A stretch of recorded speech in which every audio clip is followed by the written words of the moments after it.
Is-sitwazzjoni fil-Libja bħalissa wkoll riżultat tan-nuqqas ta' azzjoni minn organizzazzjonijiet internazzjonali wara r-rebbija Arbija.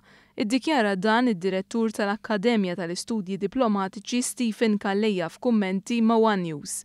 Kummenti li ta' 4 snin wara li fil-Libja bdiet ir-rivoluzzjoni li waslet għat-tneħħija ta' Muammar Gaddafi.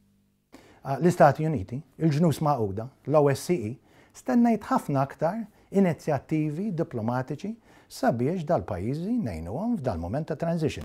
Li wieħed jistenna illi huma jirnexxielhom weħedhom, vera li huma jridu jfasslu l-futur tagħhom, imma li wieħed ma joffrix għajnuna u ma jirsisti ħafna, dan huwa żball. Il-professur Kallejja argumenta li f'pajjiż maqsum bħal Libja l-inizjattiva Dialogu ta' Bernardino Leon, il-mibgħut tan-Nazzjonijiet Magħquda, ma kinitx biżżejjed. Għajnuna pereżempju fis-settur tad-diplomazija. Mhuwiex aċċettabbli illi kellek Bernardino Leon biex nsemmih l-inizjattiva tiegħu biss.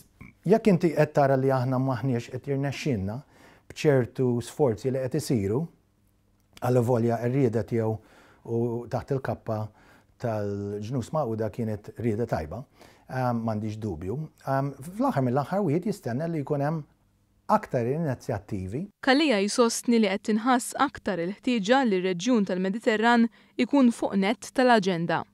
Sfortunatament l-issues tal-Mediterran mhumiex qed ikunu fuq l-aġenda, mhumiex qed nagħtuhom biżżejjed importanza.